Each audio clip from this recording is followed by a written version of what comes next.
আমিন, তোমার মুখটা এরকম ফুলে কি অবস্থা হয়েছে দেখিস না? একেবারে কিসের জন্য এরকম হয়েছে? দাঁতে ব্যথা হয়েছে? দেখি হাঁ করতে। মাড়ি ফুলেছে, একদম মাড়ি ফুলে কি অবস্থা হয়েছে। ওষুধ খাচ্ছিস? ওষুধ খেয়ে আসলে না? ডাক্তার দেখাই দিচ্ছে? ডাক্তার দেখাই দিচ্ছে? কারে দেখাইছিল?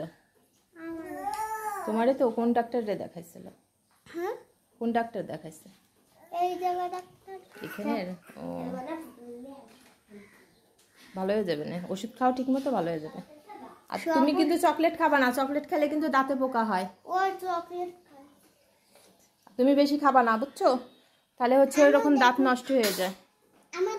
চকলেট বেশি খাইলে দাঁত নষ্ট হয়ে যায়। আর দেখো মাড়িতে মাড়ি ফুলে কি হয়ে গেছে দাঁত থেকে। এখন কি অবস্থা হবে, আল্লাহ কষ্ট পাচ্ছে, ব্যথা করতেছে, এখন আর বুঝতে পারতেছে না।